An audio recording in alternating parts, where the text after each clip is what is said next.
Hello everyone, good evening. I am Vinay Suram. I work as a resource person and teacher educator at Ajim Premji Foundation. I also work as a field editor at iwonder. Welcome to our monthly webinar. As many of you already know, on the second Wednesday of every month, we invite authors of the articles in iwonder for a live discussion. For this webinar, we have with us Radha Gopalan. Hi Radha. Hi, Vinay. Hi. So, for those of you who are joining us for the first time, let me take a moment to share what iWonder is about. iWonder is a science magazine for middle and high school teachers. It features writings about the many dimensions of teaching and learning science inside the classroom and outside it. So, this magazine is published in English, Hindi, and Kannada twice a year. If you are a practicing science teacher, we invite you to write to us. To do this, please send your idea in 100 words to iwonder at apu.edu.in. If you'd also like to receive the updates of each webinar and a free print version of every issue, subscribe to us by following the link displayed in the description of this video. You can also catch us on Facebook. So let's come back to today's discussion. Radha, who has joined us, is the author of the article Structuring Spontaneity, a Paradox in Learning. So, this article was published in the June 2021 issue of iWonder. Let me take a moment to introduce Radha. She is an environmental scientist with a PhD from Indian Institute of Technology, Bombay. She is also a visiting faculty at the School of Development, Ajim Premji University, Bangalore, and a member of the Kudali Intergenerational Learning Center, Telangana, and a reviewer at iWonder. Radha, thank you for being with us today. Thank you for having me here. Uh, Uh, Before we start, let me give our audience a brief overview of the format of the discussion. For the first 30 minutes, I will ask Radha some questions related to her article. If you have any responses for Radha, please type them out in the chat box. In the last 30 minutes, we will choose from these questions and request Radha to respond to them. Okay? Okay, Radha. You start the article by sharing two ideas that may seem contrary to the way many teachers see education. The first is that learning experiences can limit learning. So, what do you mean by structured learning experiences? Thank you, Vinay. So when we're talking about when I was talking about structured learning experiences, at a school level, and I'm sort of really going to stay at the school level. Um, you would normally have like a 45 to 60-minute slot class, and there is a very and you'll have a clear lesson plan to be completed. And often in schools what happens is that you have a senior teacher who might prepare a lesson plan and you follow that lesson plan. But now, when we have teachers who are sort of engaged in developing their own lesson plans, right?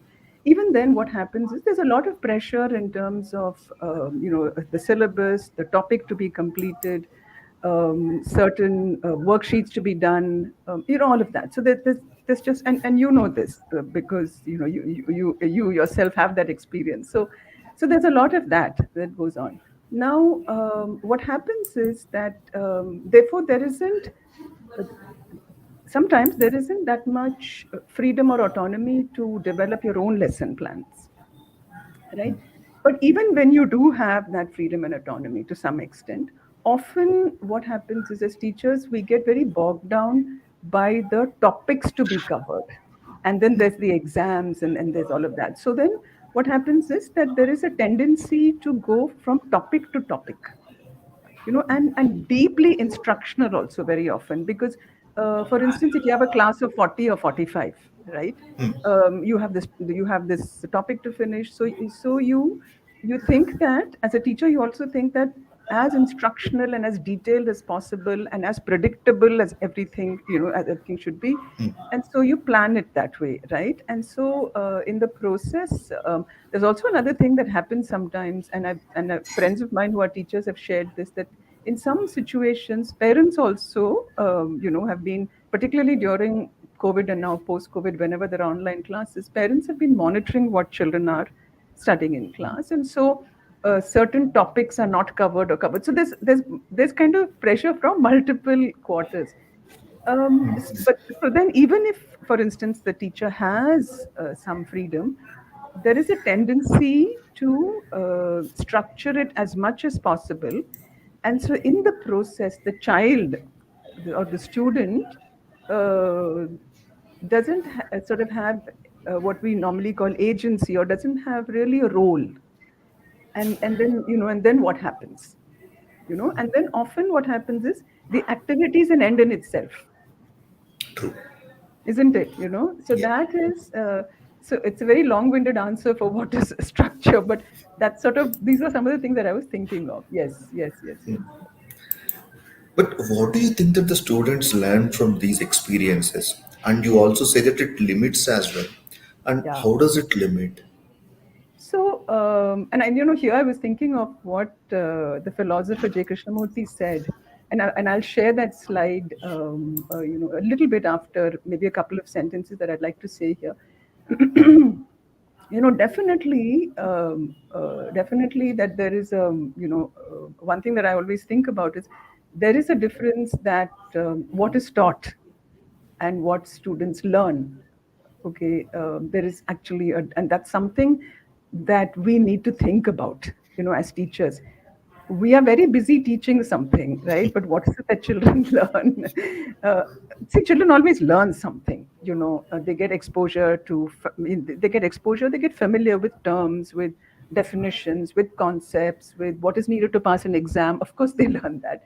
And also, given our economic social system and the realities that have been constructed by society, given all of that, these are things that are seen as things children learn, and therefore they would be successful, right? And also, to some extent, our own, as teachers, our own sense of self and identity is also conditioned to this kind of thing. There are these things that children have to learn. So it's limiting in the sense of the child's development. The child's development into becoming a curious, a reasoning, a thinking, empathetic, and a very creative sort of a human being, right?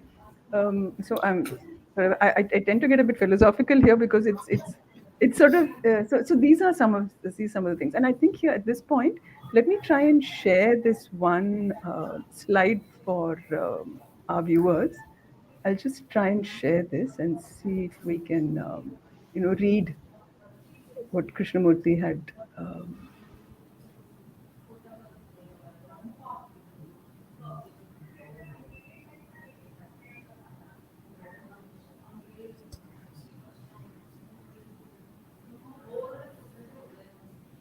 Yeah.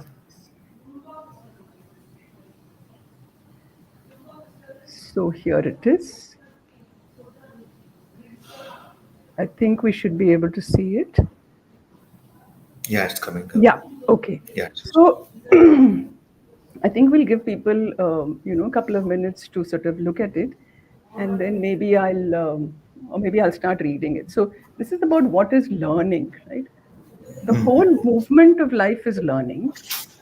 Every action is a movement of learning, and every relationship is learning. This accumulation of knowledge, which is called learning, and to which we are so accustomed, is necessary to a limited extent, right? And then he goes on to sort of say that learning is not additive. You cannot gather learning. The moment you have gathered, accumulated, you're merely adding knowledge. Learning is never accumulating. Therefore, learning is constantly changing, moving, living. And I think that we leave it on for a little bit for people to sort of read and absorb. Takes time to sink in. Yeah, to sort of, maybe give a couple of minutes, and then we can move on to thinking about this. Yeah. I might just add that the reason this sort of struck me after many years, actually, is, when we talk about learning, and as he says that the accumulation of knowledge is important. I mean, it is necessary, but is that enough? No, I mean, in a sense, is that yeah? Yeah. Okay, I think yeah, I think we can sort of. I'll stop the screen maybe. I think Yeah, yeah, yeah. okay. Yeah, The second idea that you share is that a lot of meaningful learning occurs through, if I use the phrase that you have mentioned, spontaneous, effortless immersion in one's natural surroundings or real life experiences. right. No, could you please elaborate on this? I mean, what do you mean by spontaneous, effortless immersion? Okay, so here again, I wanted to say something that that comes from a very different learning experience for me personally. Um, I study yoga, and so one of the things my teacher always says to us is, "You should do less, and more should happen."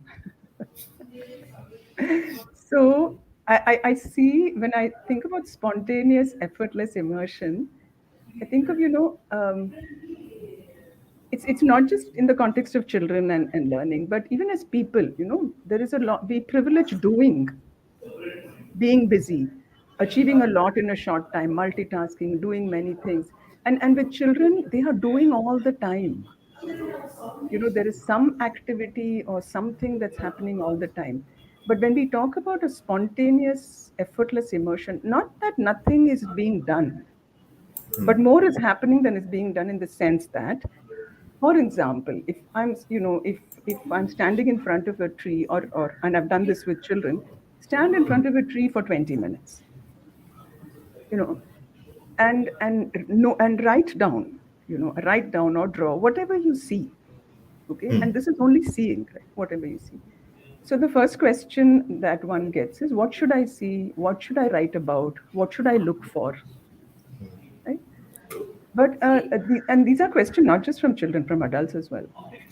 So but then if you sort of persist and say, just stay with it quietly for some time, just stay with it, it's remarkable what comes out at the and when I did this with a group of students, I remember after the first 5 minutes, two of the students came and said, we're done, the tree is done.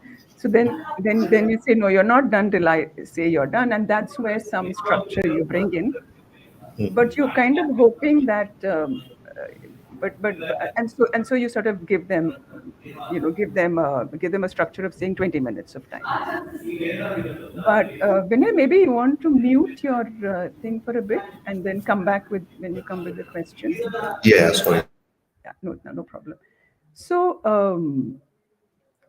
but then after the 20 minutes, I mean, I've even had students who've developed a food web, a small food web on the tree itself, right?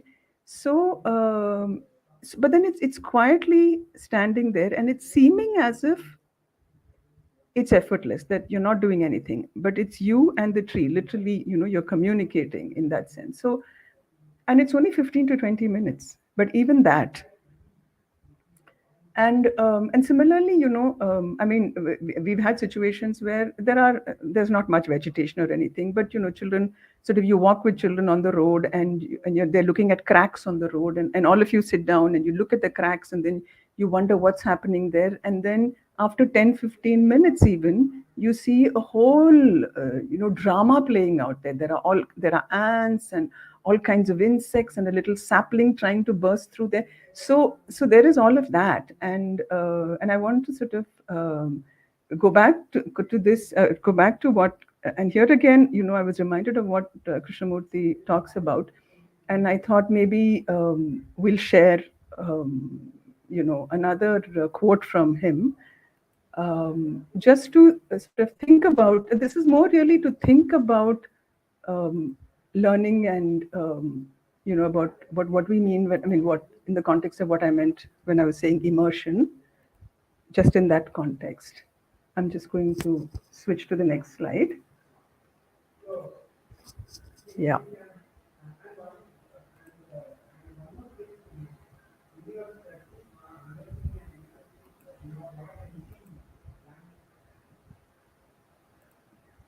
Yeah. So here, when I say immersion, it's also about this idea of leisure. Okay, and I thought how Krishnamurti defines it here. He says, school is a place of leisure. It's only when you have leisure that you can learn. That is, learning can take place only when there is no pressure of any kind. Leisure implies that a mind is not occupied. It's only then that there is a state of learning. And then it also talks about what a school is, which we can come back to later. But so, this idea of spontaneous immersion learning to some extent is also to create even that 10 to 15-minute space where you observe something with attention, and you are literally just there. It's you and that surrounding. You may not be alone, there may be a lot of people around you, but is it possible to have that? So, maybe I'll just leave it there for a bit and then, yeah, yeah. Yeah. You use the term natural surroundings while speaking about it. So, what kind of spaces are you referring to? You spoke about those cracks in the road, and you mentioned Yeah. a few examples, ants crawling out of it. Yeah. Will you So please when share we a bit more? Yes, absolutely. So when we say natural surroundings, often it's mistaken for what is called nature. No, I mean, in the sense of how nature is commonly defined. But or people think of, oh, we need to go to a wildlife park, or they need to go to a sanctuary, or even a park you need to go to. But here, when I'm saying natural surroundings, it's just the surroundings around you actually. Because when we were doing this workshop, it was during COVID, right? And children were in their homes. So, in a sense, that was their natural surrounding. So where you are, essentially, that's what I actually meant. I might stop sharing the screen a bit, I think. No? Yeah. Yeah. Yeah. Okay. Yeah. And you also speak about real life experiences. So, what kind of experiences are you referring to with respect to learning science? Okay. When we're talking about real life experiences here, I'm also talking about small things, seemingly small things that we think about, things like watering a plant. Okay, how much water do you give a plant? How do you know that? What happens when you give water to a plant? When a plant is in a pot versus when a plant is in the ground. So it opens itself out to learning about a lot of ideas of percolation, of how much water a plant needs, right? So things like that, and even sort of taking care of an animal, or making the dahi, you know setting curd at home, right? The whole world of microorganisms opens out to you.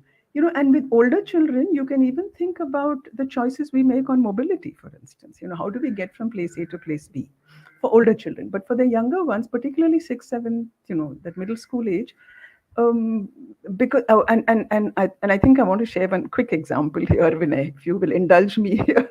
There was this work that we were doing with these children. In the iwonder article, I've only written one part of it. Okay, there was another part where I had asked the children to leave chapati, because you also have to think about what they can do, right, without instruments, and also without troubling their parents as well. During the pandemic, everybody was so troubled. So you have leave a chapati or a bowl of rice.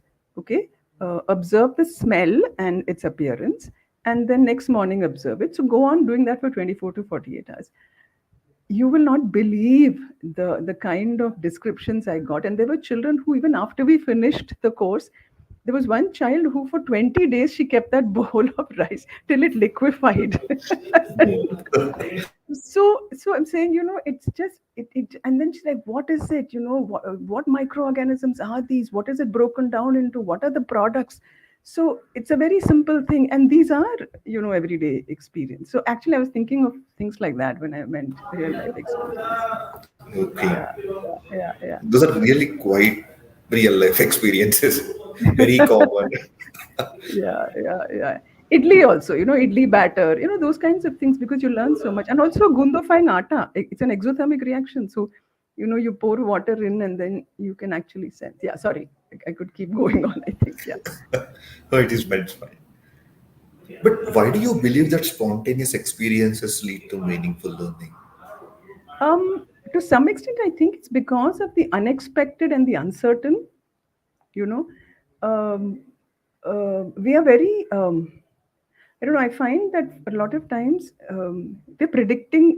We are sort of prepared and predicting things. And as human beings, we are not very good with the uncertain and the unpredictable or the unexpected that may happen. And the unexpected can be exciting in multiple ways. It can be dangerous sometimes, but it can also be wonderful in terms of awe-inspiring. Danger can also inspire awe, but I'm saying so. It's I think the what happens is that um,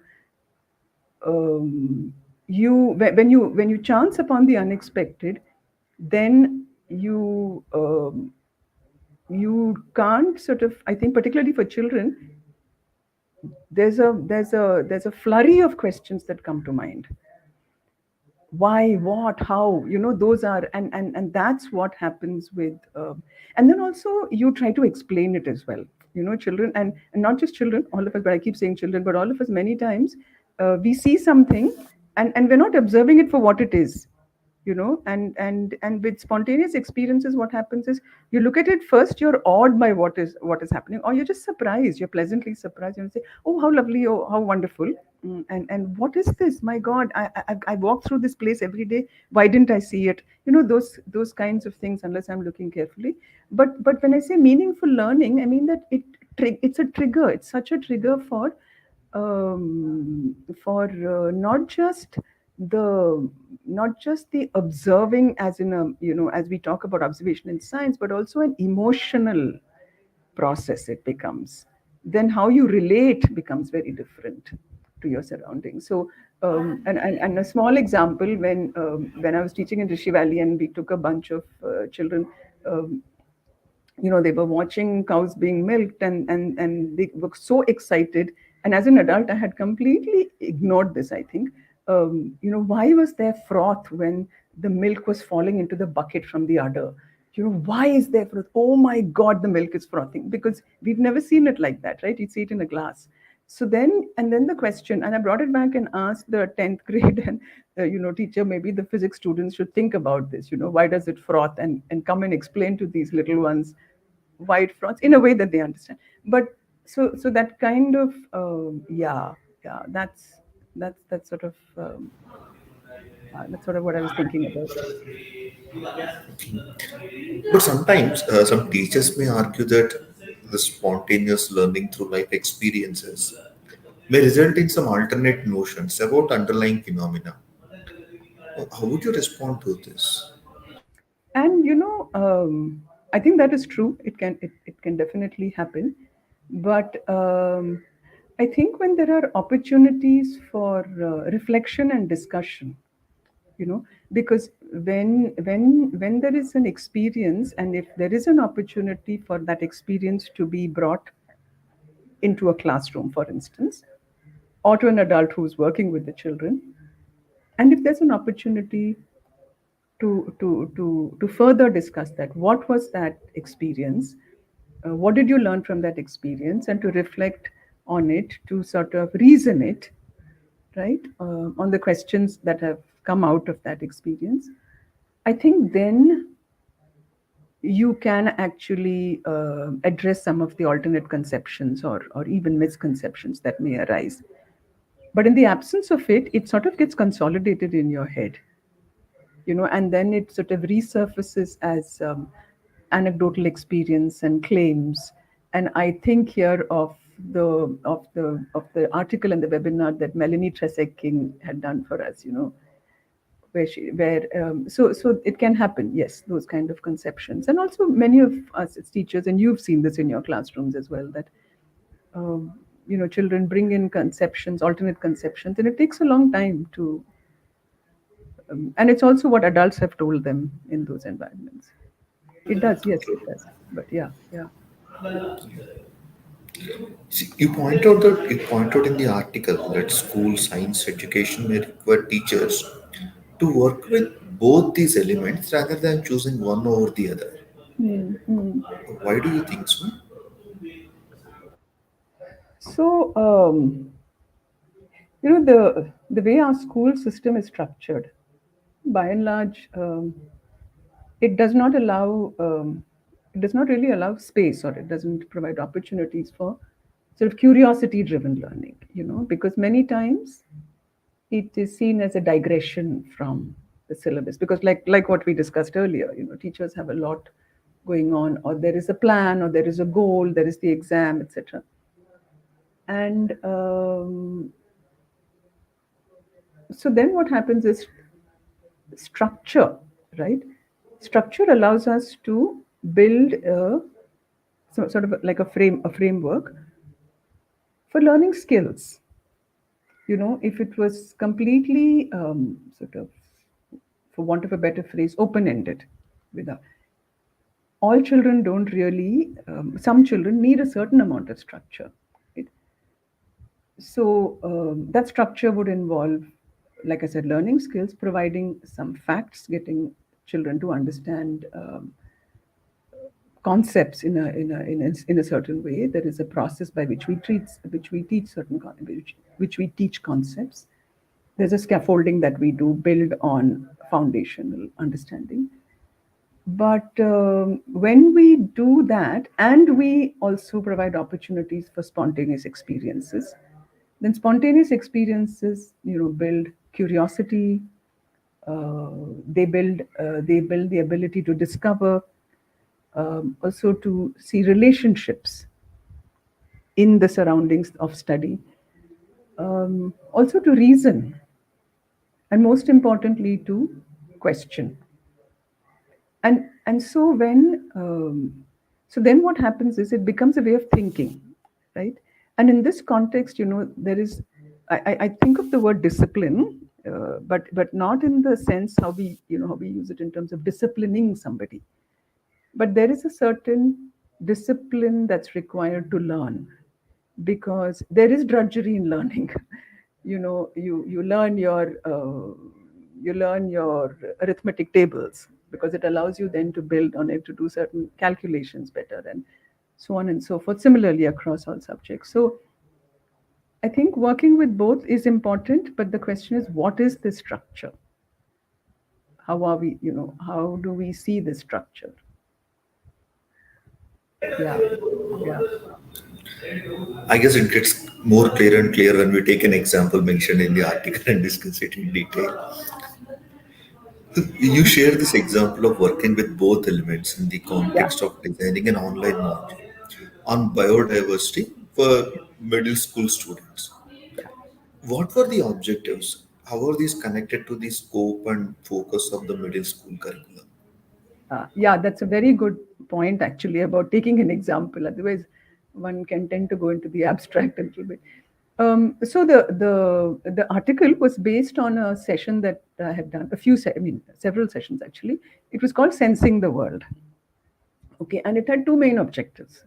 Okay, so to encourage students to use their senses, and a quick digression here as to where this came from. Why did I want to design this to encourage students to use their senses: sight, smell, hearing, touch, right?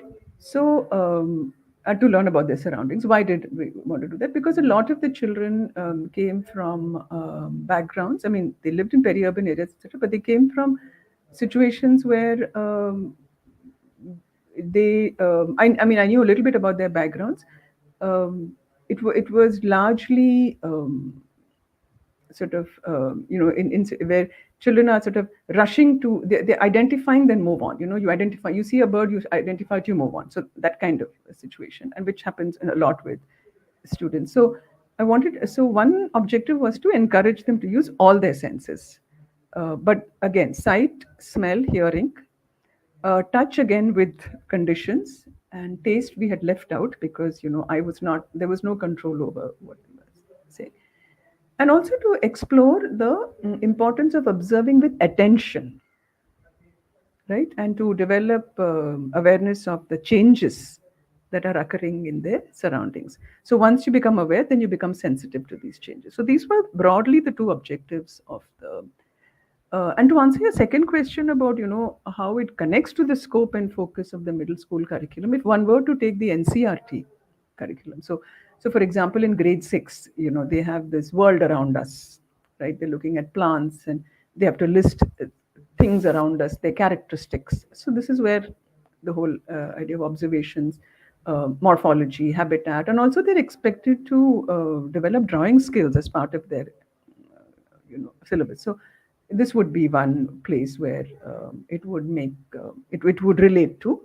And I think also in grade 8, they have a section called multiplication in plants, which is part of the world of the living. So pollination would come in there, and why conserve, pollution of air and water. So when you think about under that also, they talk about knowing your surroundings. So I think at many levels, and also diversity. Why conserve? There is this section on diversity. So that's why. So those were the reasons why. Yeah, yeah, Could you give us a brief overview of the format of the module? yeah. So the module that I have described in the article, there were 6 online sessions. Okay, and each one was of an hour's duration, and we met on alternate days. The reason we met on alternate days was so that children would have an opportunity to at least spend a whole day and part of a day to make their observations, just to give them enough time. On the days that we did not meet, the first session, they were sort of encouraged to say that to sort of explore within, just within and around their house, because they couldn't go out at all, right? So some children had to do this from their balconies, others had access to a garden. So, that sort of thing. And they were given very basic instructions to observe using these senses that I talked about earlier. And and just a hint, you can observe plants, birds, insects, anything else in your garden, leaves, it's in pots, etc. And that you have to write down your observations or draw.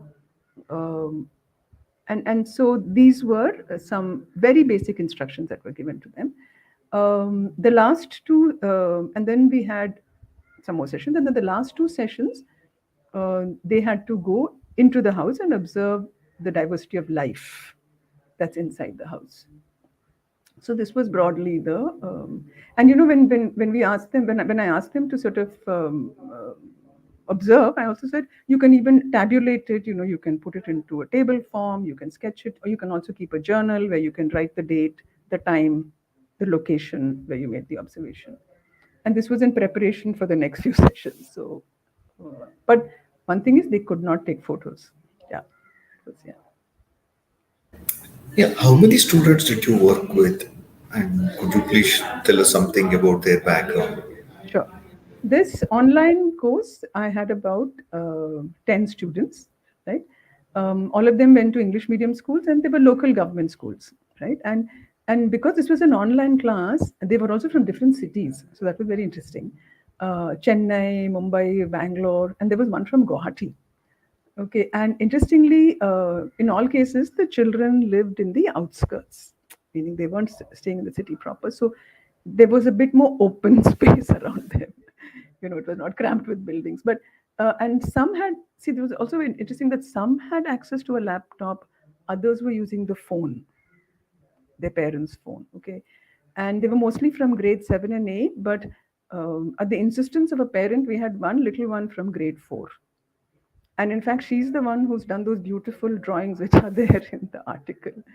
And so in a sense I also got I mean, I'm saying this because I think as teachers, all along when we talk about learning, I think we constantly also have to think about what are we learning in the process, and how do I then equip myself for the next time I engage with children. So for me, I got a very good sense of the challenges of online learning, because some of the children had to be in rooms that, some children had separate spaces where they could talk from, but many of them did not have access to a quiet place. So those were also, yeah, those are some of the things. Okay.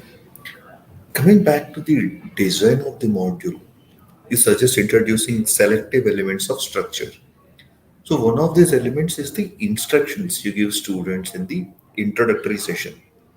So what were these instructions, and did these instructions change during the subsequent sessions of the module. He spoke a bit about it, but it would be better if you Yeah, speak yeah. in greater And detail. Yeah. yeah. Particularly for those who haven't read the article, I think it would be interesting to get the detail. Yeah. So in the session one, the instructions were you pick a location, right? You see, hear, smell, touch. Those are your senses that you will use if you can touch. And those, like for some children who couldn't, they had to see things from a distance or couldn't smell, whatever senses you could use. And then they were asked to either draw or write or journal. And like I said, with date, time, location, right? At the end of the first session, when the children came back and shared, which would be the second session, they came back and shared what they had seen, etc. A second set of instructions were given for the subsequent sessions. And they were told to revisit each location at least 3 times a day and spend about, so in the morning, afternoon, evening, and spend about 15 minutes there, right, during each visit. And then to observe and record.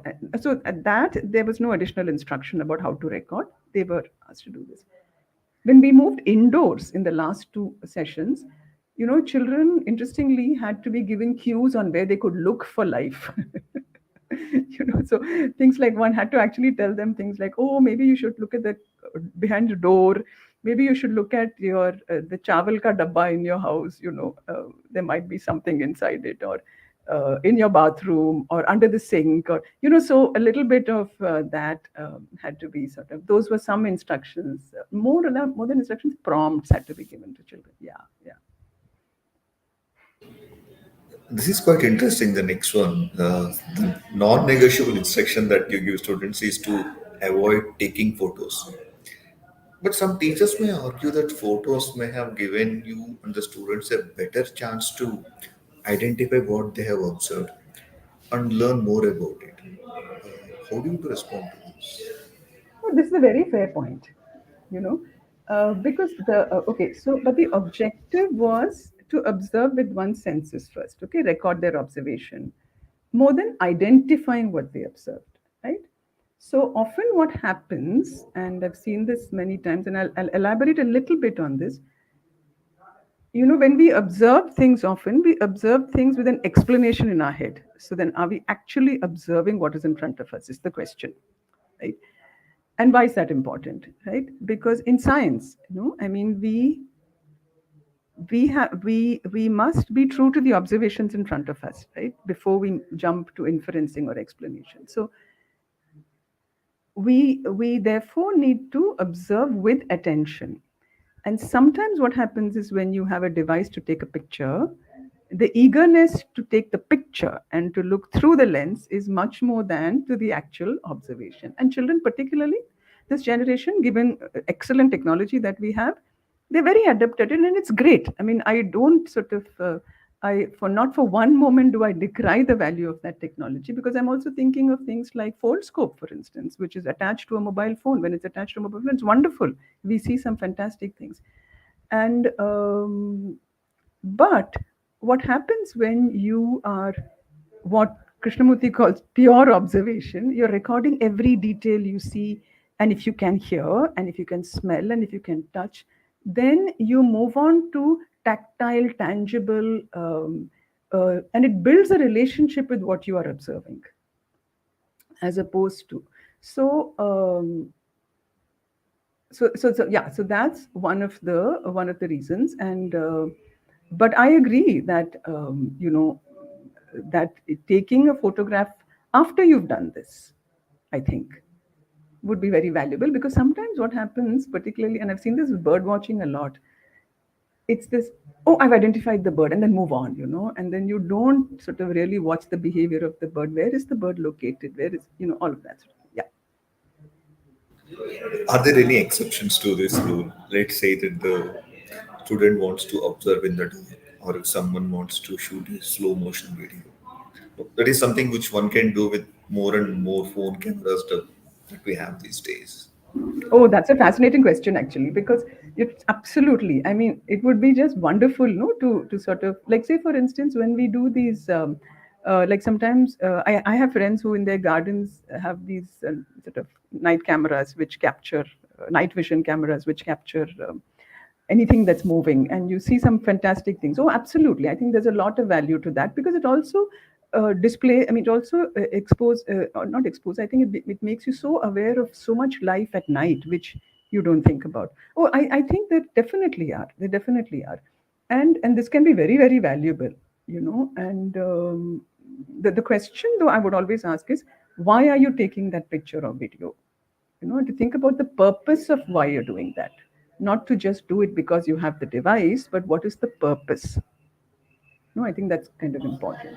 But yeah, absolutely, yeah.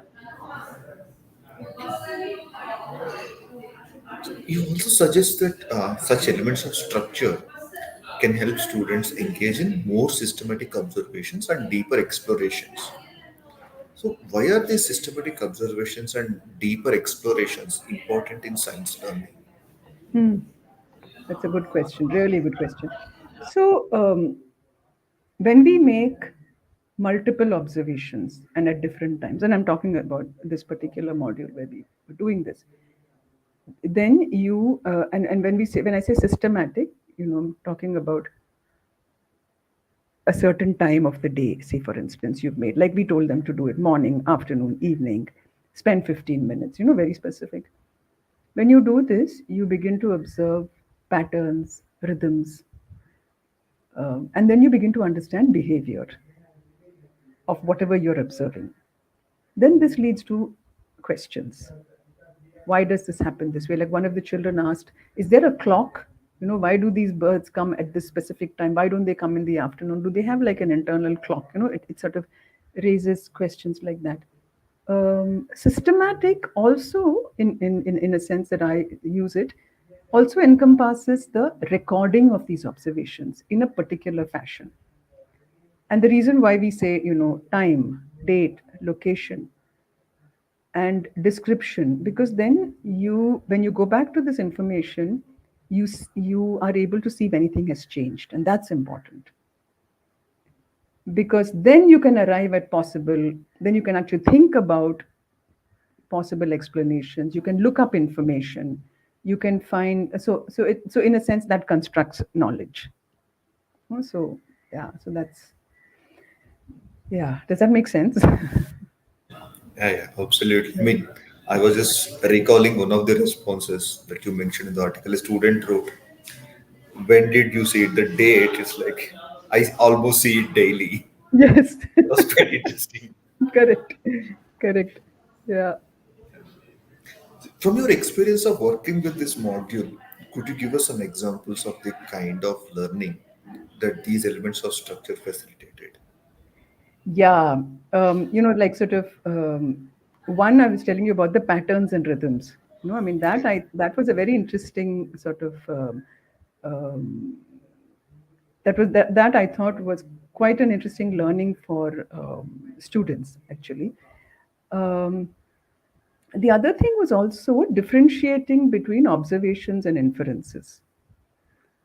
Because when and also when you're observing, I mean I sort of, in a sense, I didn't write a lot of the details here, but in a sense when you are um, when children are observing and they're telling you this is what they observed, they don't just tell you what they observed, because sometimes they say, I observed this leaf which was eaten by a caterpillar. So then you want to ask, how do you know it was eaten by a caterpillar, right? So there is also that kind of learning. I think that I find very important. One is, of course, concepts and ideas and phenomena, but the other is also this ability to uh, and to, so that's one, and then so that's a skill in a sense, and then a certain higher order of learning I would also think about is drawing connections. So for instance, when they observed so for instance when they're observing insects moving, or when they're observing birds going from one flower to the other, right? So that movement and that recording of that observation allowed us then to talk about why are they visiting the same flower regularly. And then through that conversation we went into pollination, and then we also went into the fact that, is that the only function? Is there a reciprocal function? Isn't there something else the bird gets out of it? So, yes. there's pollen is protein, and there is nectar, and so there's food as well as there is, and not that every visit is for pollination. It could also be, and vice versa. So one is this one is about the phenomenon they're observing, but the other is the skill as well. So I think it's learning at so I want to also share another example, which was not at this session, but with another bunch of students where we were in person. And in this context of differentiating between observation and inference, it was actually quite a big thing. So, for instance, there was when we had very limited space, we had three trees in front of us. We had to work with three trees, which was fine. And one tree had, you know, plants growing on it. Okay, so and then there were, I'm saying now, lichens and moss as well. But so I was just saying, you have to record what you observe, right? Color, shape, all of that. So of course, one of the children who went up to it and said, "So that tree is full of other plants, and I think it's going to die." Okay, so then we started talking about, what did you actually observe, right? Where were these plants? And then there was another situation where a student went to a lamp post under which there was moss growing, and he looked at it and he said, "These are lichens." Okay, he said. So I said, "How do you know that these are lichens?" I'm observing. I mean, I just observed lichens at the base of the lamp post. So to really sort of then come back and discuss and say, what did you actually observe? What was its structure? What was its shape? So on and so forth. So I think that's, yeah. It's a nice example. You'll have to stop me some point because I'll keep rambling like this. No, no, no. It's quite good. I mean, these examples are they're helping to connect what you have mentioned in the article much more deeper. Yeah. So you also suggest that retaining many elements that allow spontaneity of learning. So one of these elements is keeping instructions to a minimum and allowing open-ended explorations. In what way does this influence learning? Could you give us an example? Mm-hmm. So, when we talk about instructions to a minimum, right? I mean, earlier I talked about what instructions I gave in the first session.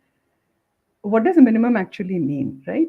So, it is one part of, it's actually an element of structure because there's a certain kind of instruction you're giving, and giving instructions is part of the structure of that session. So, what is the minimum?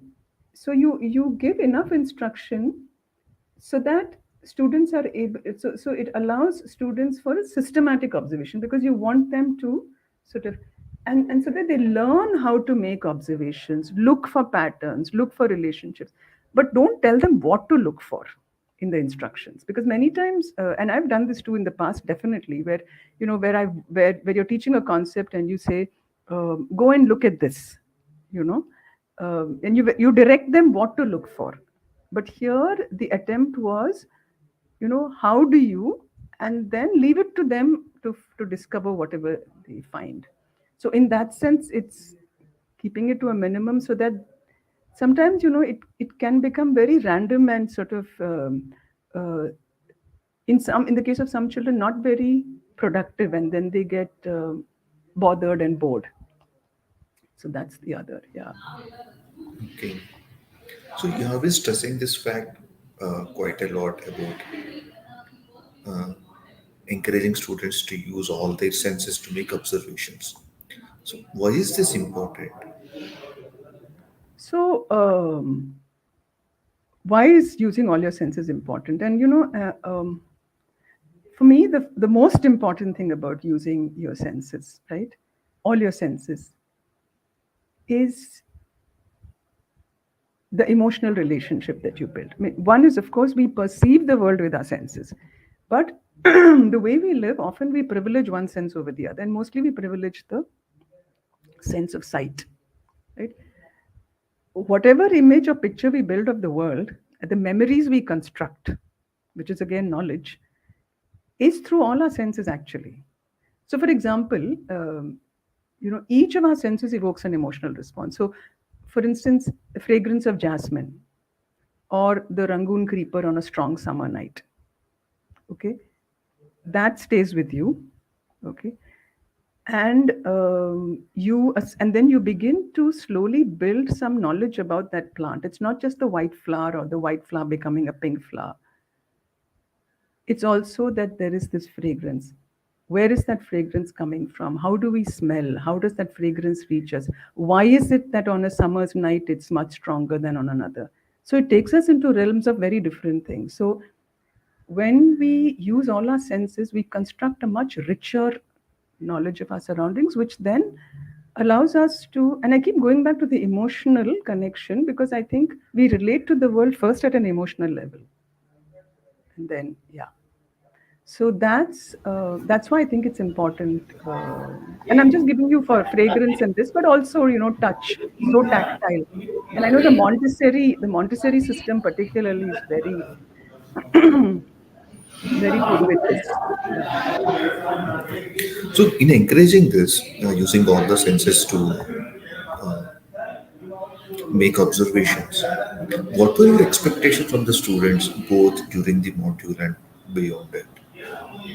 So one of the both during the module and beyond it, I think one was to again, like I said, construct those memories, understand how knowledge gets built, and in the long term, then become you then begin to use all those senses um, for various other things. So, for instance, in a chemistry lab, right?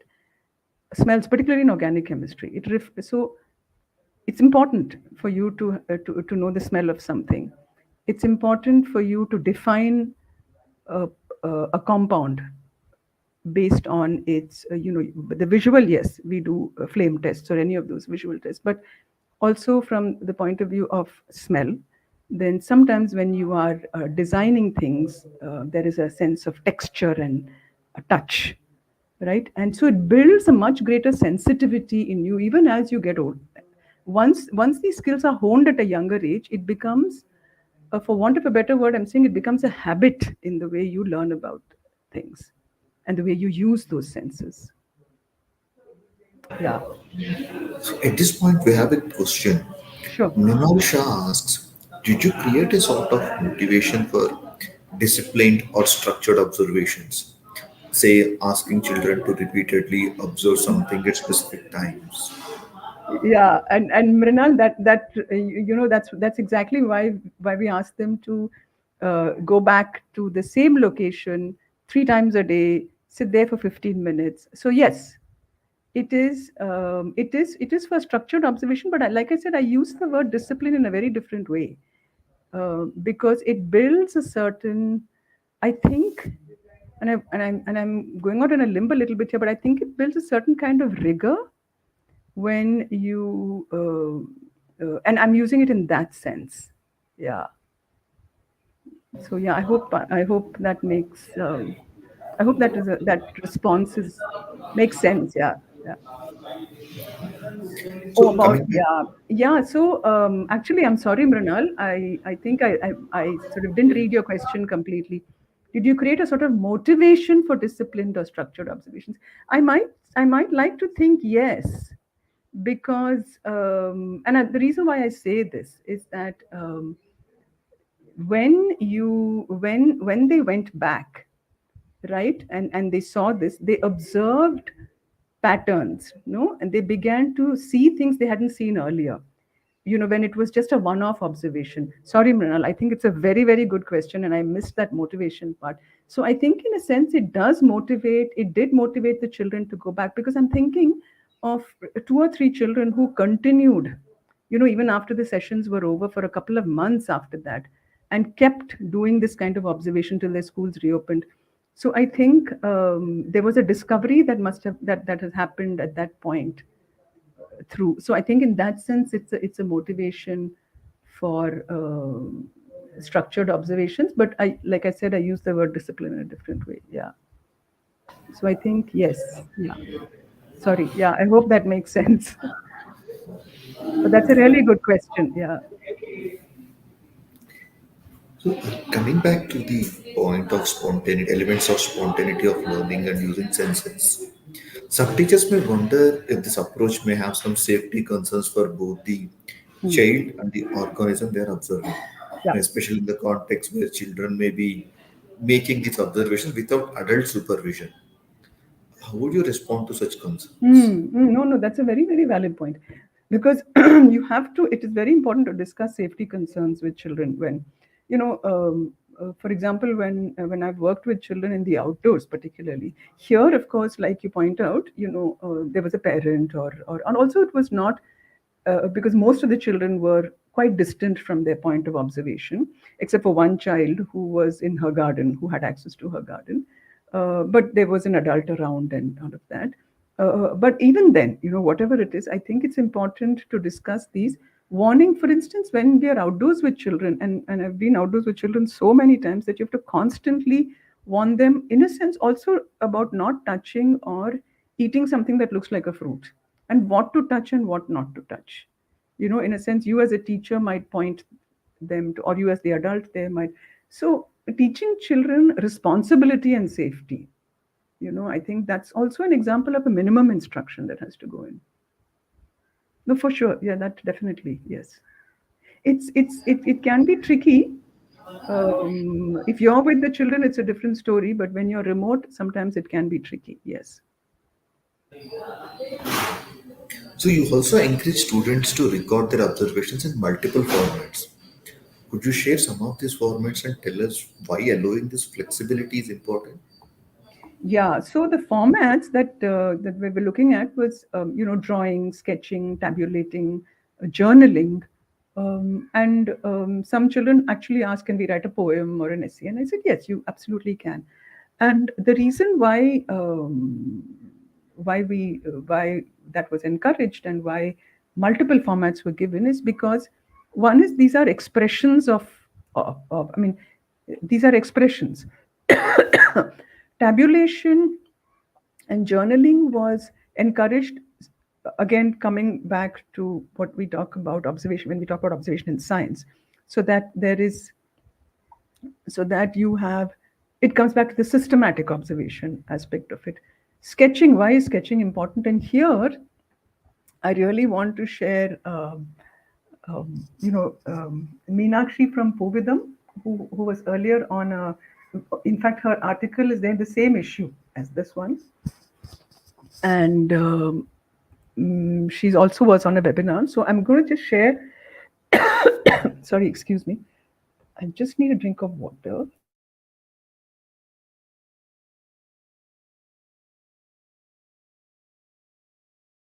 Yeah. So I'm going to share that slide because I think she describes it so beautifully, and I don't think I have the ability to do that. So I'm going to take advantage of what Meenakshi has said about art and science.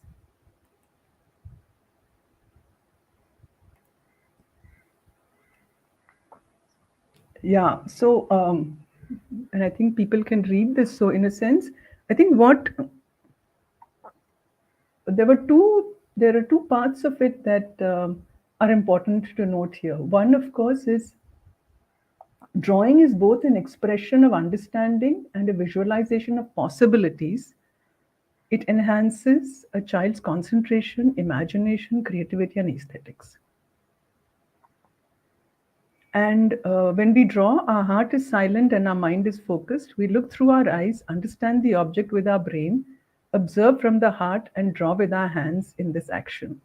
Our head, heart, and hand work in coordination with each other. So I think this is a beautiful explanation for why. No, Vinay, I mean, it's Fantastic. really, yeah, it's really. And I'm also going to share something else she said. And she goes on to say that, because again, because we are all very conscious of our abilities to draw, and more so high school students, much more than junior, primary and middle school. And not drawing impedes their, and she's referring to high school students, ability to learn through observation. When art is used to learn science, the ability to observe and draw key features is much more important than the beauty of the drawing. Not only children, but teachers too need to be encouraged to engage in drawing. Only then will they be able to appreciate the power of drawing in learning. So I think for all those reasons, and also, what I was coming to was also at a younger age, it's also motor skills that are developed. And again, the Montessori system does that really quite well in encouraging all of this. And there is a certain confidence also that it builds in children when they have different ways of expressing themselves, and they're not limiting. In a sense, you're also limiting their imagination and creativity at one level. So, yeah. So, while speaking about the design, we have a question by Harsha who asks, how much time do we allow for structured learning and how much for spontaneous learning? And does this change with different age groups? Sorry, yeah, Harsha is asking the question. How much time do we allow for structured learning and how much for spontaneous learning? Does this change? Yeah, Harsha, a good question. I'm afraid it's a. Okay, let me answer this like this. You could use I mean, it's very difficult to, I think, apportion time like that, but it definitely changes with different age groups. That much I can say, because for the primary and middle school children, I think because of the need for them to be definitely more immersed in sensory learning, I think the spontaneous component, to call it that maybe, would be more.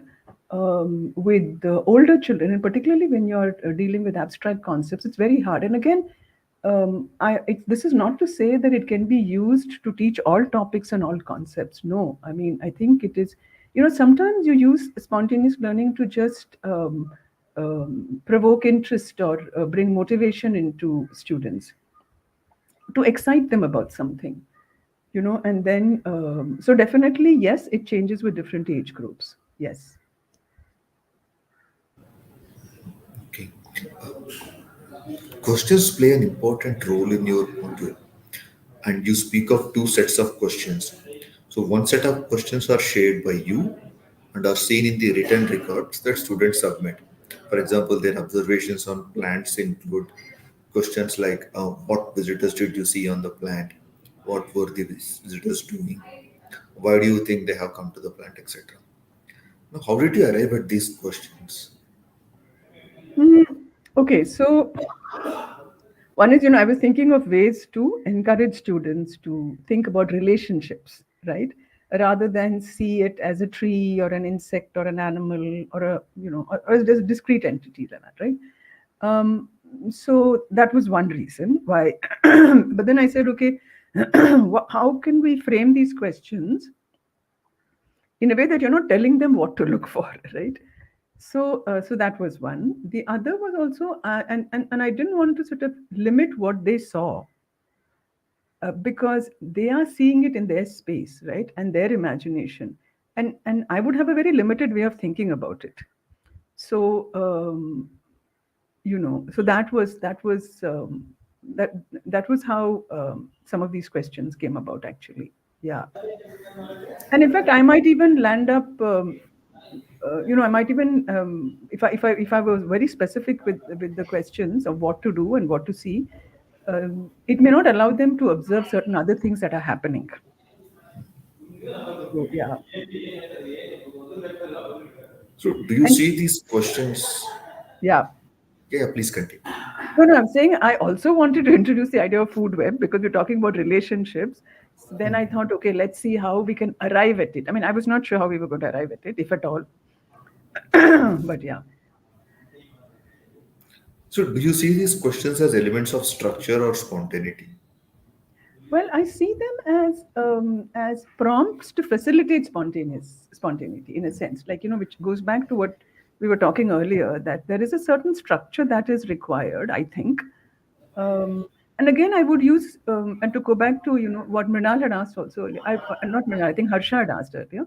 I would use different prompts for children in different contexts, right? So, for instance, when you're working with when you're around children who live in say in farming areas where or spend a lot of time outdoors, then I may not need to use some of these prompts. I may have to think of other prompts, right? So I mean it may be more in terms of how give them a little more instruction on recording observations as opposed to you know prompting them to how to sort of go about seeing some things. Yeah, yeah. The other set of questions that you mentioned are those that the students have asked. Mm-hmm. So you suggested these questions inform the various concepts and phenomena that were discussed during each of the online sessions. Could you share some examples of these questions and the kinds of discussion that they led to?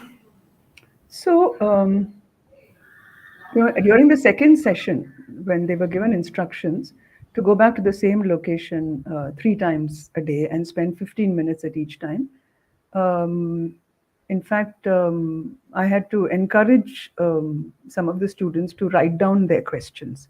Because, see, what happened was when they were asked to go back and do this sort of go 3 times and spend 15 minutes, several of the children came back with questions.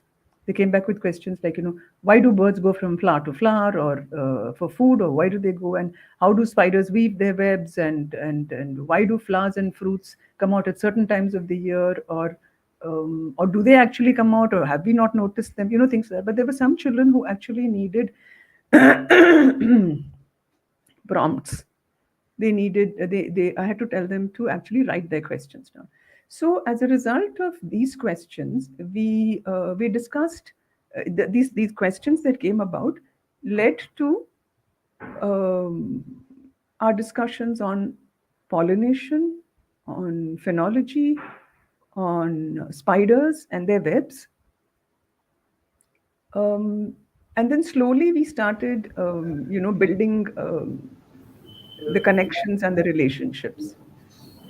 Okay, so that is how these were some of the questions. So, for instance, when we started with why do birds go from flower to flower? Is it for food, or why do they go back to the same flower? Do they go to different flowers? So then we sort of started talking about why would this happen, and then it slowly led to the discussion on pollination because they'd had exposure to pollination, but then to connect that to this phenomenon, to what they were observing, and also the pattern of flowers and fruits. Why do we see flowers only at certain times and not throughout the year? And in fact, it actually came from a question that a child asked, who said, this time we're only looking at it 3 times a day for 15 minutes. What if I was to do this for the whole year? How would my observations be? How would things change?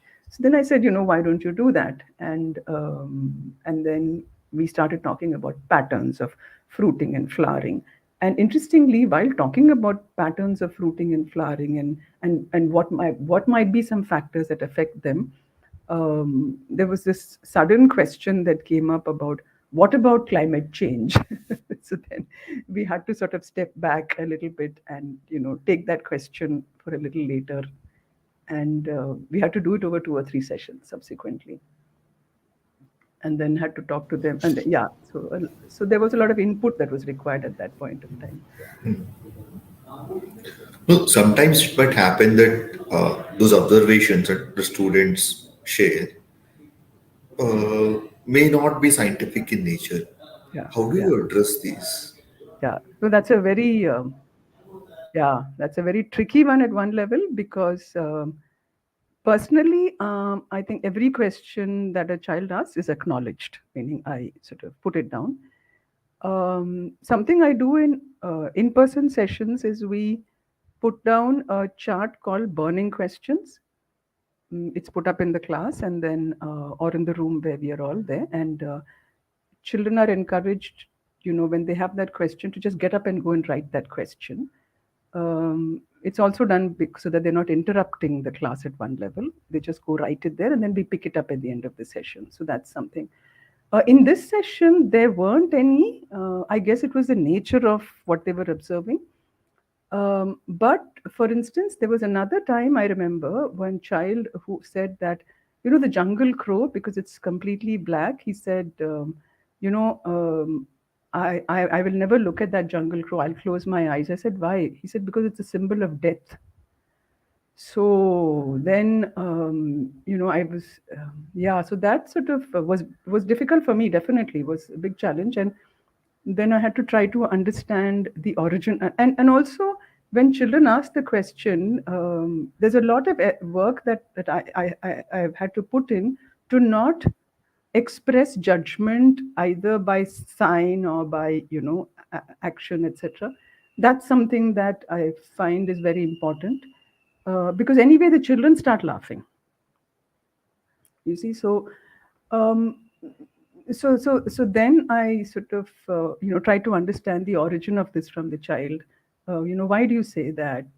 Where did you hear it from someone, or and then sort of try to have a little bit of a conversation about what are symbols. That symbols are created by humans, and they come up for for various reasons. They come up, and it's also possible that somebody who saw that was actually afraid of the color black, or maybe it's based on one person's experience, but uh, there is no evidence for it for this kind of thing. And in science, so to sort of introduce this idea that very tentatively to introduce the idea of in science, we draw our conclusions or inferences based on evidence, and we provide explanation based on evidence. But it took quite a while, and some of this had to be a one-on-one conversation. And this has happened once or twice with me, definitely. I mean, more than once or twice, but yeah, yeah. But it's a yeah. I find it you have to really think it through properly. Yeah. I mean, I'm sure many of the teachers, or in the audience, must be facing this quite regularly. And so it would be interesting how they address it in their classrooms to hear that. Yeah. And there could also be things like sometimes some of the questions that students ask would involve certain concepts which are too advanced or beyond their grade. Yeah. Yeah. Yeah. Yeah. What do Yeah. you do, or I mean, what would be your suggestion in such a scenario? Yeah. So, for instance, I was just thinking of one example. In this situation, it didn't happen with these children, but there was one time I remember when child said to me, out of the blue, suddenly we were talking about classification. We were doing something on. Oh, we were looking at living and non-living. We were trying to understand that, and he said to me, "Do you know what is biological immortality?" So I was like, oh, wow. I said, no, I haven't heard about that at all. So this is not too advanced, but it's sort of an interesting sort of concept of it.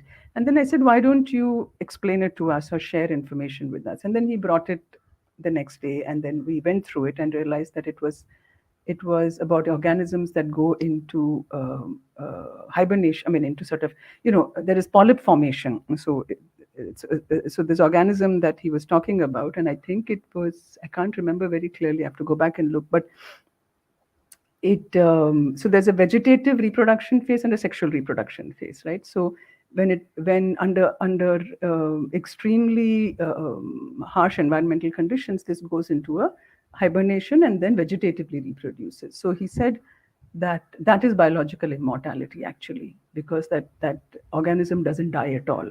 That was one. But a more specific example in this case was when we were talking about spider webs, and this was in a different context. So one child said that they were talking about spider webs and Kevlar. That spider webs are like very strong. It's like steel, etc. One of the children was explaining, and then he said, it's also bulletproof, etc. And then another one said, but I was reading recently that you can actually produce spider web from goat's milk. So we had to all try and understand what happened. After much teasing out of that whole story, it emerged that this was an instance of genetic engineering where the gene was, sort of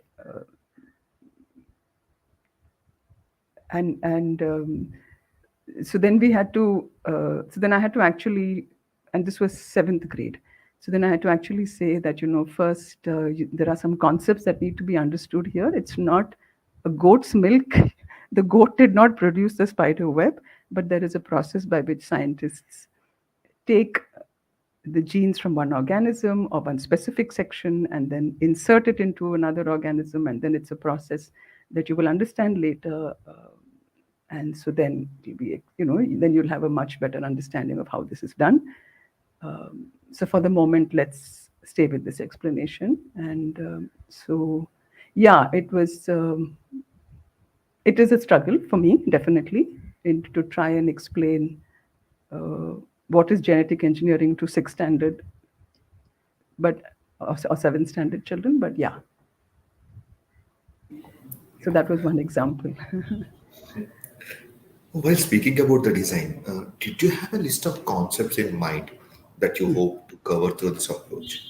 And were you able to cover all of them? Yeah. Like I mentioned earlier, yeah, definitely, there was pollination, food webs. But for instance, I had not planned on camouflage on my list at all. And that came up out of an observation. So I was pretty much able to cover that, but also phenology also I thought I might like to touch upon, and it did happen. But camouflage and then that whole climate change discussion was not something that I had planned for sure. Yeah, yeah, yeah. Were there any such concepts where you wanted to discuss but that did not emerge out organically from the conversations? Um, not here again, but if something like this happens, then what I try to do is I use different prompts. Like for instance, the observation after the first session, and then you add prompts. So, for instance, in one situation, if I remember right, there were no flowering plants, but there were huge trees, right? And I had thought that given that they study pollination in their class, this might be a good instance of it. So then, and multiplication of plants is what it's called. So then I thought, okay, this would be perfect. Most places should have some flowers, but we were at a location where there were, like I said, these three huge trees, and nothing, and there were no flowering plants around. So then I said, okay, so think about how does this tree propagate?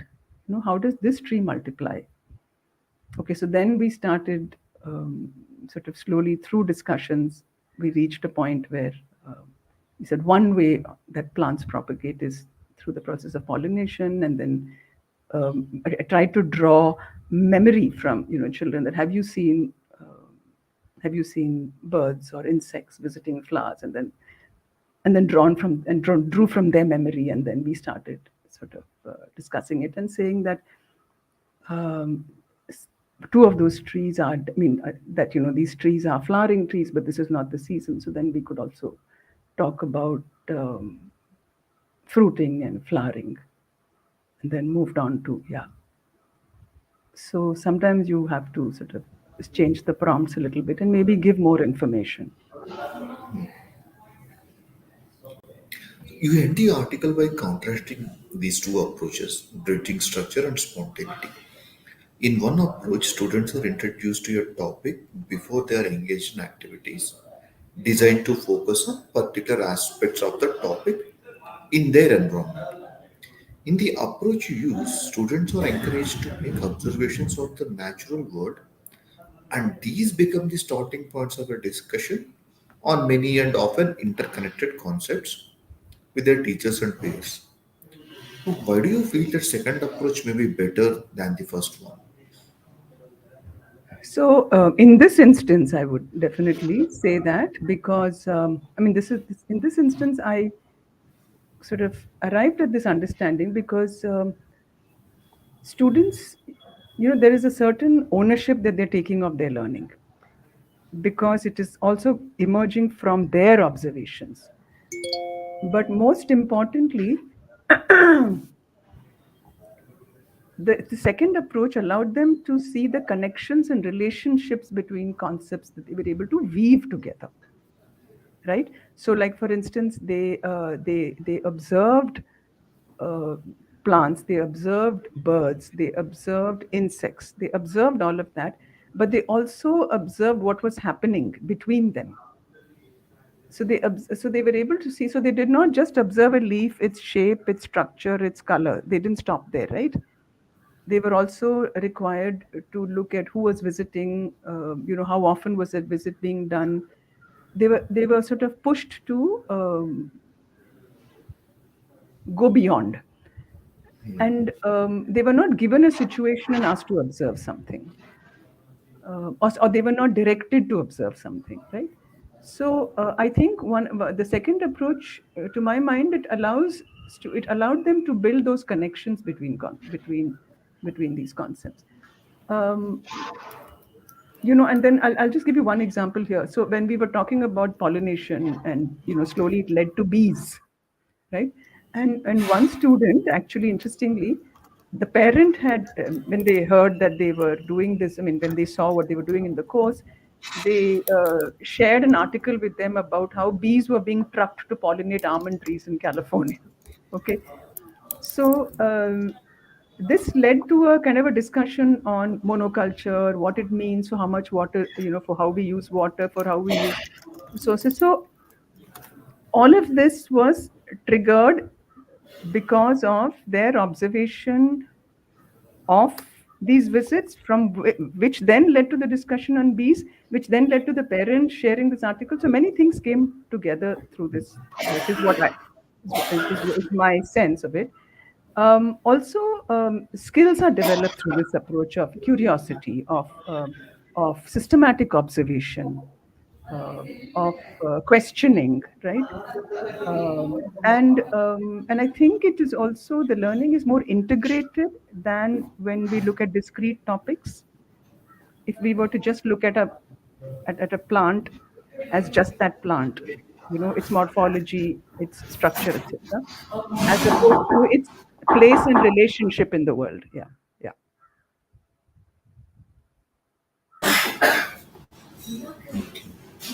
So while many teachers may find the second approach helpful in initiating discussion, they may wonder how it can be used to teach concepts in the curriculum with the depth required to build conceptual foundations.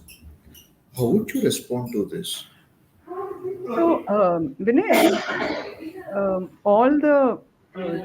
all topics will not lend themselves to this form of learning. Like, I think we've had that earlier question, right? About, Yeah. so because for instance, learning about the structure of a cell, right?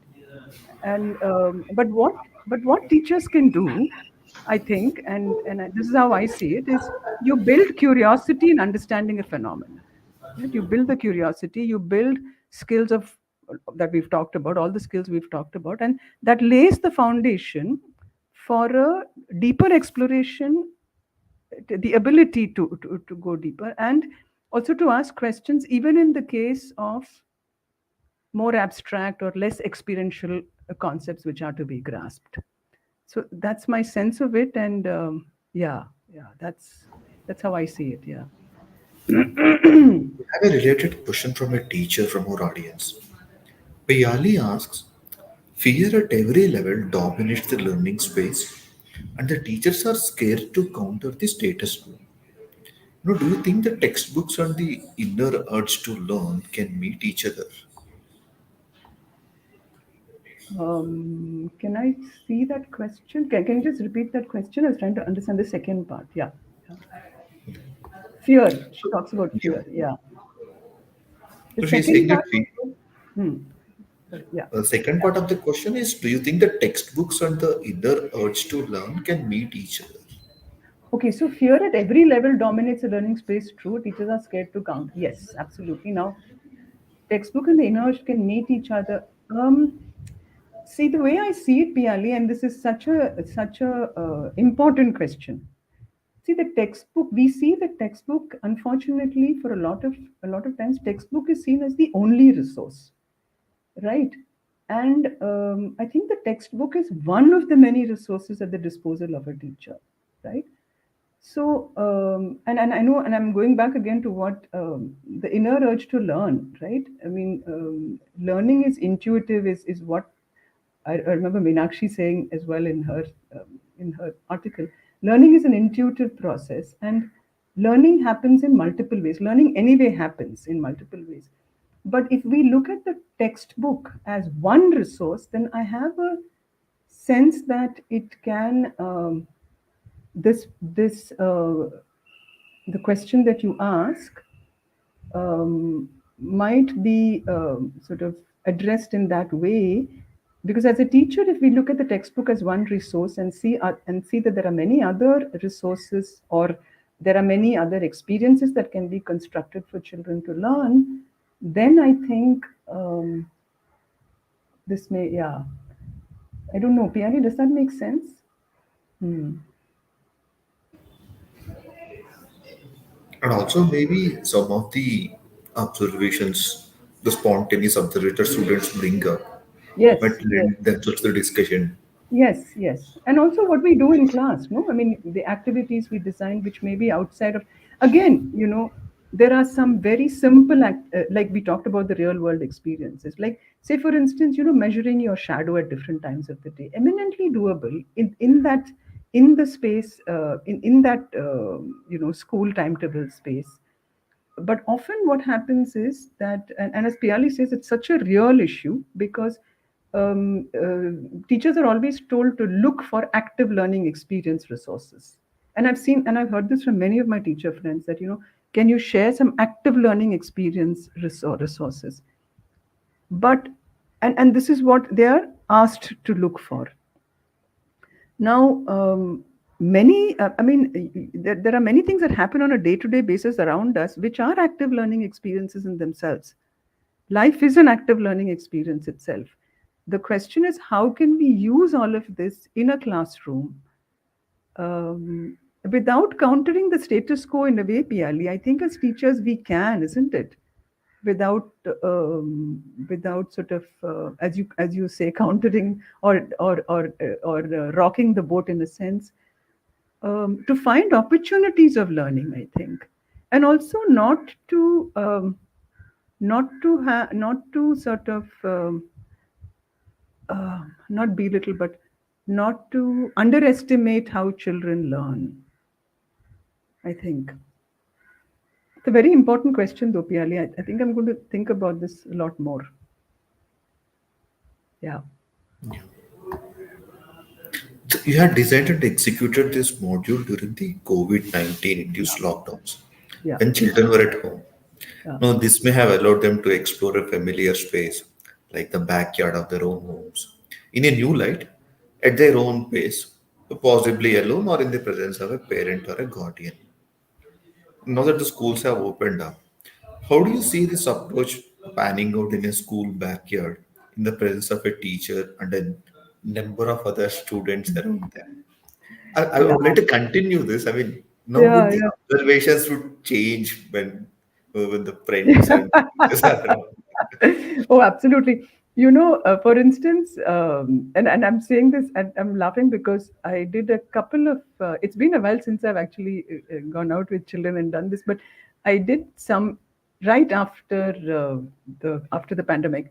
And let me just draw a little bit from that experience in an in-person workshop with about 13 children. They were about 10 to 13 years of age. And they were all from urban schools. And so one way was, grouping them. And this is that three trees example I keep giving you, that there was this, we were in this location where there were these three huge trees. There was the and they were and so they were all the children, and the advantage here was the children are within eye shot, right? So they were divided into, so what I did was, and this is a small number, again, teachers are dealing with 40 children, so the story is going to be very different, but so students were divided into sort of three groups, and then they had to swap locations. So they were asked to sort of observe all of those things that we talked about on one tree, then move to the next one, then move to the, so they cycled, and in a matter of about 2 hours we managed to cover, I'm saying, but we managed to do our exercise with those three trees, and they had to keep that, they had to keep that journal. So that was one way that we did. Now, the other way was, and I've done this also with students before COVID, is to keep a journal and ask them, just to observe every day of whatever interests them in their surroundings, whatever interests them around the house. Pick one or two locations, and that's individually at home. Okay, so that allows them to. But now, when they're together, it's fine for, I mean, as far as as far as I was concerned, with those 10 to 13-year-olds, they did discuss with each other, but I said each one needs to write down the observation. There is a chance that one fellow is writing and the others are copying from them. There is a very good chance of that, but that somehow didn't happen because there was a lot of curiosity. Because even the ones who were not so interested in the beginning and who were just bored, actually they were rolling their eyes, some of them, the when some of the others, the really enthused ones, like in every group there is a very, very enthusiastic child, went down and looked at some worms on the ground, and then one of them said, the teacher asked us to look at the tree. He said, yeah, but this worm is fascinating, it's got so many feet. And then within 5 minutes everybody was on that worm, and then they were tracing that worm moving up, etc. So it allowed, I mean, so that was an interesting dynamics actually between the students. And so that is one thing. And yes, they influence each other, but also, it's a kind of way I see it is that there's one other way of learning is through collaboration, right? One way of learning is your own observation, you are the observer and you are observing something, but also through collaboration and discussion. So for instance, in the same group, you as a teacher are sort of managing them literally, you're going from one to the other. And if children are dominating, etc., etc., you're managing that. So you need that teacher to manage all of that. But the children are discussing with each other. They are, in a way, inspiring each other. There is something that one, in fact, a very quiet child in one of the groups observed that there was this moss growing on the cement at the base of a lamp, street lamp, and there was this huge drop of water on that moss. Okay, and this child was observing it, and he drew it in his notebook and brought it to class. He was very quiet. He was just doing his own thing. All the children wanted to go back and look at that after we discussed it. Why is that droplet on the moss like that? Why isn't it spreading? So there's so many questions. So it becomes a collaborative process, and yeah, so it has its own set of I think each of these situations have their own learning opportunities and possibilities. Yeah, yeah. That's very nicely put. So, as we come to a, I would say, pause in the conversation, any parting thoughts that you would like to share, Radha? I think I have emptied my brain and jabbered on for so long. But one of the things I think about a lot is getting this balance between letting students find out for themselves and at the same time understanding and assimilating the key area, the key ideas of science, and that can be difficult. And I struggle with that a lot. But I think here collaboration between colleagues can be very, very helpful. So even coming back to Piali's question, which is really staying in my head, Piali, really collaboration and working together, I think, allows us to work even within a status quo in a creative way. But one last thing would be, teachers who plan their own lessons, and this is something we were talking about before the webinar, right? Like teachers who plan their own lessons, who are able to do that. It would be very interesting to hear from them, and in fact, it would be wonderful if they wrote for I Wonder their experiences, even if it was in the form of a snippet. How do you actually plan your lessons? You know, and if you want to share any particular experience of how you do that, and what are some of the sort of, I won't say advantages, but what are some of the high points, and what are some of your struggles, and what are some of the ways that you've overcome them? I think it would be wonderful for all of us to read, just different topics, different ways of approaching different topics. So thank you very much. Yes, I think I'll stop there. Thank you, Radha, and all those of you who have joined us Thank today. you. Thank you. Thank If you. you have any other questions for Radha, please send them to us at iwonder@apu.edu.in. We will do our best to get them answered. And as Radha mentioned at the end of our conversation, the teachers who are tuned right now to our webinar, please share your experiences while designing these learning plans for your classrooms. Join us again for our next webinar on December 13th, 2023. For those of you who have not yet subscribed to iWonder, we hope you do so now. Thank you. Thank you, everyone. Thank you. Bye.